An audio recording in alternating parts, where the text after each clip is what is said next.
There are thinkers whose words comfort us, and then there are those who rip away our illusions.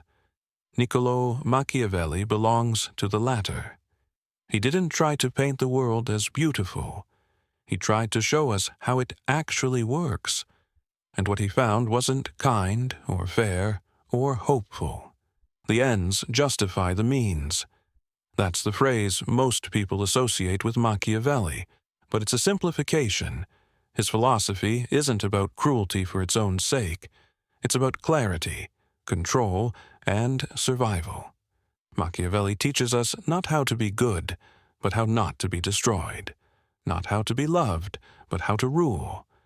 And if you can see past the fear and the controversy, his message is chillingly relevant today, more than 500 years later. Part 1. Born in a Broken World. To understand Machiavelli, we have to step into the world that made him. He was born in 1469 in Florence, Italy, one of the most powerful and culturally vibrant cities of the Renaissance. Florence gave birth to giants like Michelangelo and Leonardo da Vinci. But it was also a city ruled by shadows, by secret deals, assassinations, and power struggles. The official government was a republic, governed by rotating leaders chosen through a lottery system. On paper, it sounded like a progressive democracy. In practice, it was dysfunctional and chaotic. Political positions changed every 2 months. There was no consistency, no stability, and no true balance of power. Machiavelli was born into a noble but modest family.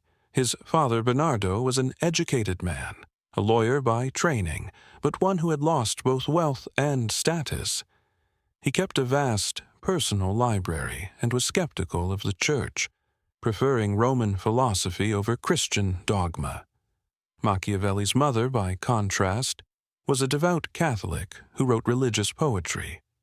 This duality, skepticism and faith, realism and idealism, would form the early soil in which Machiavelli's mind grew.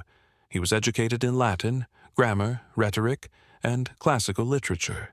He read Livy and Tacitus, studied Cicero and Aristotle.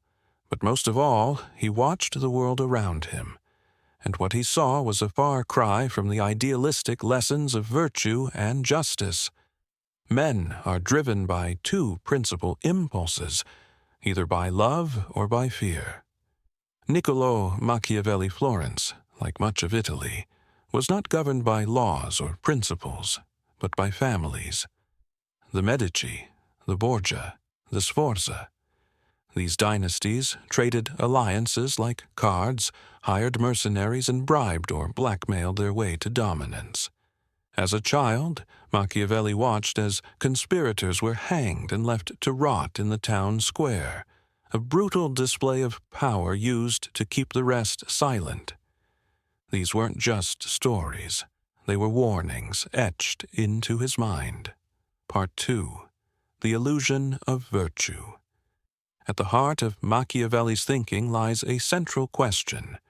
Can a good person be a strong leader? For centuries, the prevailing answer had been yes.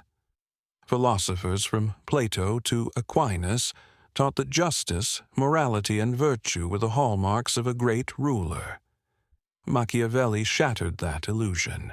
He argued that in the real world, a prince who tries to be good all the time will be destroyed by those who are not. Leaders must not strive to be morally perfect, but politically effective. A man who wishes to act entirely up to his professions of virtue soon meets with what destroys him among so much that is evil. The prince. This is where the phrase, "the ends justify the means," begins to make sense. Machiavelli didn't say it directly, but he lived by the logic of it. If your goal is to preserve your state, your people, or your power, then you must be willing to do what is necessary, even if it means lying, even if it means cruelty, even if it means pretending to be good while doing the opposite behind closed doors. He wasn't promoting evil. He was documenting it. Part 3. Rise and Fall. In his 20s, Machiavelli rose rapidly through the Florentine government.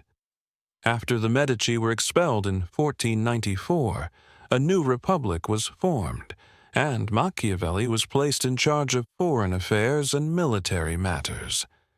He negotiated with kings, wrote official policy, and traveled across Europe on diplomatic missions.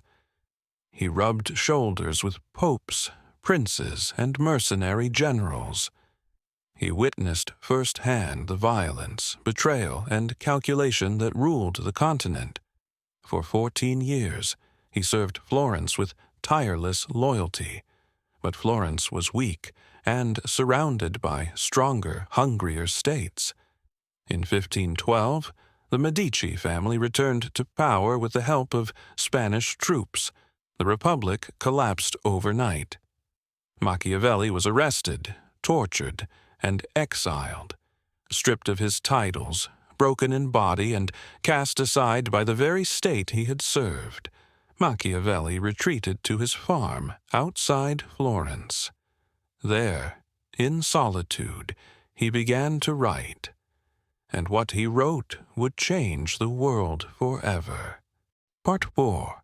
Writing in Exile. After being exiled by the Medici, Machiavelli found himself cast aside by the very system he had helped uphold.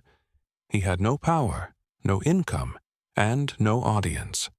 Yet every night, after tending to his small farm, he would retreat to his study, dress in his old diplomatic robes, and write. In those lonely hours, he crafted The Prince, a slim volume that would one day define his name and alter political thought forever. It was meant as a gift, a peace offering to Lorenzo de' Medici, a manual on how to keep and consolidate power. But it was more than just flattery. It was a brutally honest assessment of politics, free from illusions or idealism. The Prince makes no appeal to divine right, natural justice, or morality. Instead, it studies the world as it is, and teaches how to navigate it with precision. The first method for estimating the intelligence of a ruler is to look at the men he has around him. The Prince. This book didn't whisper advice. It shouted. Part 5. Cesare Borgia, the blueprint of brutality. One figure dominates Machiavelli's admiration in The Prince, Cesare Borgia. The illegitimate son of Pope Alexander VI, Borgia was a military commander, a schemer, and a man who understood power like it was blood in his veins. In 1502, he conquered the rebellious city of Cesena. To keep the peace, he appointed a brutal lieutenant, Ramiro de Lorca. De Lorca enforced order with savage efficiency, executions in public, land seizures, and a reign of fear. But Borgia wasn't finished. Once stability was restored and hatred had firmly attached itself to de Lorca, Borgia staged a dramatic betrayal. He had de Lorca executed, cut in half and displayed in the town square. The people, horrified yet relieved, saw Borgia as their savior. Cruelties should be committed all at once, so that being tasted less, they offend less. The Prince. This wasn't just violence, it was political theater, controlled brutality, followed by calculated mercy. To Machiavelli, Cesare Borgia was not a good man, but he was a masterful leader. He took fear and turned it into obedience. He turned horror into loyalty. And most importantly, he eliminated threats before they had a chance to grow. Part 6. On Fear and Love. One of Machiavelli's most infamous teachings is his answer to a timeless question. Is it better to be loved or feared? His conclusion is uncomfortable but unflinching. It is much safer to be feared than loved if one must choose. The prince's love is conditional. It's based on gratitude and emotion, both of which can shift like the wind. But fear? Fear is constant. Fear makes people obey, even when they don't want to.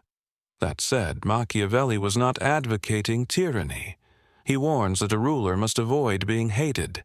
Hatred leads to conspiracies. Hatred breeds assassins.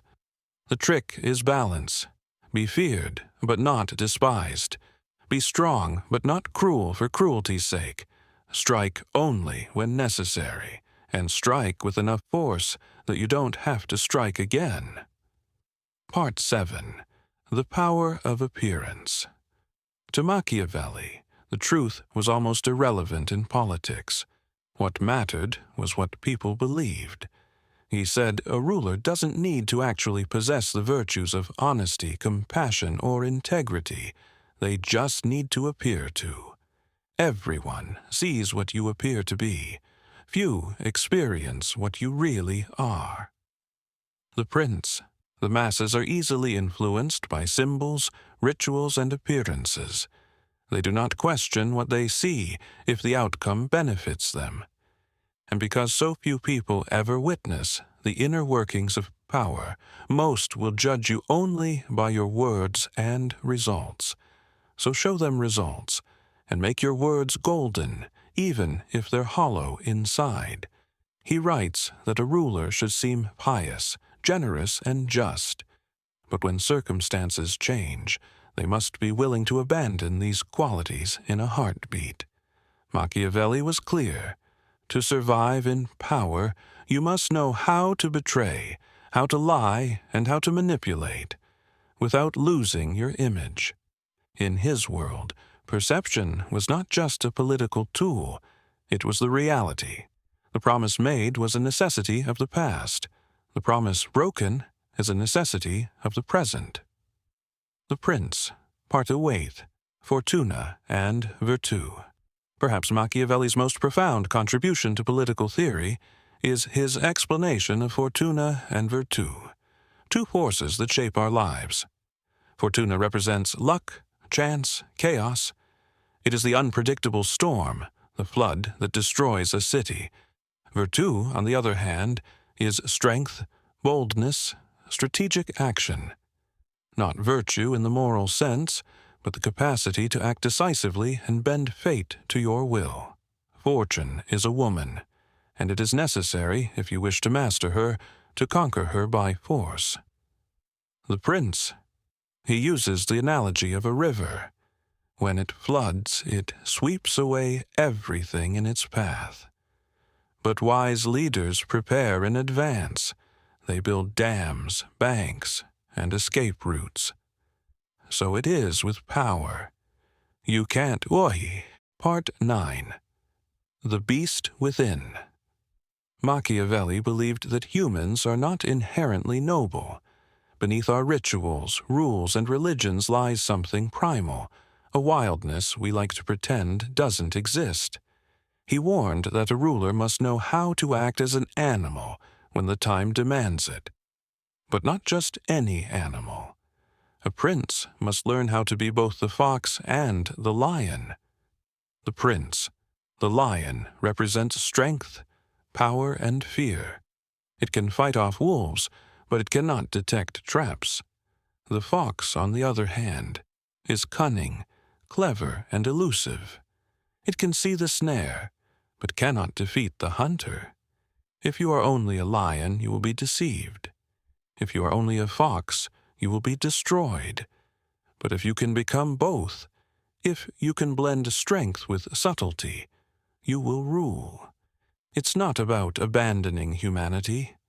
It's about understanding that our animal instincts exist, and knowing when to unleash them. The man who knows not his shadow lives in the illusion of safety. Inspired by Carl Jung, Part 10, Reality versus Idealism. Perhaps Machiavelli's greatest warning is this: there's a vast and dangerous gap between how the world should be and how it actually is. Most people, especially idealists, fall into this trap.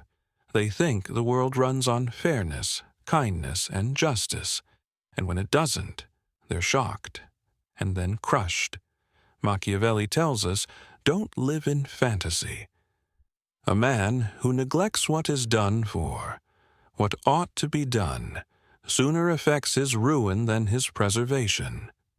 The prince, if you conduct yourself based on how you wish the world worked, you will become prey. But if you learn how the world really works, if you study it without illusion, you will thrive. This doesn't mean abandoning all virtue.